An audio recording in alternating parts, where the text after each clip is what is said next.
আচ্ছা, বাড়িতে জয়াজি কি অমিতাভ বচ্চনকেও এই কথাগুলো বলে যে ইন্ডিয়ান সিনেমার angry young man, legend actor, তাকেও কি এরকম সহ্য করতে হয়? কারণ পাপারজিদের সাথে জয়া বচ্চন যেভাবে বিহেভ করে সেটা তো আমরা সবাই দেখেছি, কিন্তু আজ গোটা ভারতবর্ষ যা দেখলো, উনি রাজ্যসভার স্পিকার জগদীপ ধনখড়কে ছাড়লেন না।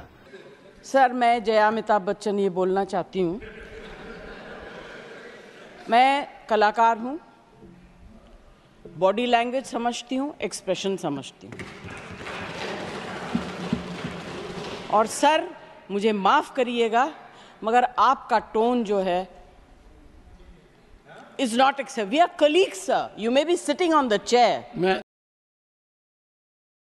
উনি বলতে উঠেই প্রথমেই বললেন, স্যার আমি অ্যাক্ট্রেস, আপনার মুখের এক্সপ্রেশন গুলো আমি বুঝতে পারি এবং আপনার এই টোনটা না আমার পছন্দের নয় ভাই, এবং আমরা দুজনেই কিন্তু কলিগস।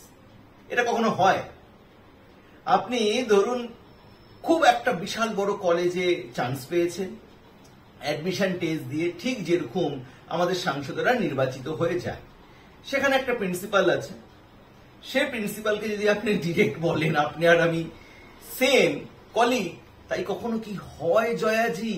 যদিও আপনি কি করে বুঝবেন, কারণ আপনি তো লোকসভা ভোটের মতন সেই জায়গা থেকে নির্বাচনের মধ্যে দিয়ে আসেননি, আপনি রাজ্যসভায় নমিনেট হয়েছেন, চলে এসছেন, সেখানে যেটা হয়েছে ইন্টারনাল ভোটিং এর হয়েছে, সেখান থেকে আপনি চলে এসছেন। কিন্তু এই কথাটা এবং জয়াজি সম্বন্ধে সবাই কিন্তু পারেশান, মানে পাপারজিদের যেভাবে তিনি অ্যাটিটিউড দেখান, যেভাবে বিহেভ করেন, মানে ওই আমরা আগে বলতাম না সাদা চুলের খেকুড়ে বুড়ি, ঠিক ওরকম একটা। এবং আজকাল তো জয়া বচ্চনও বলা যাবে না, জয়া অমিতাভ বচ্চন বলছে।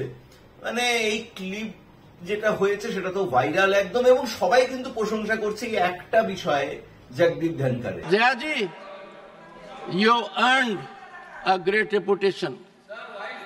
You have earned a great reputation. You know, an actor is subject to the director. You have not seen what I see from here. Every day, I don't want to repeat.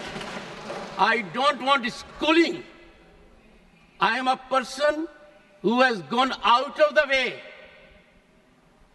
And you say, my tone? No, she's given to you. No, you don't have floor now. No, enough of it. Enough of it. যে উচিত জবাব দিয়েছে জগদীপ ধনখড়। জগদীপ ধনখড়ের প্রথম মনে হয় এত প্রশংসা পেয়েছে কারণ জয়াজি সম্বন্ধে সবাই কিন্তু পরেশান।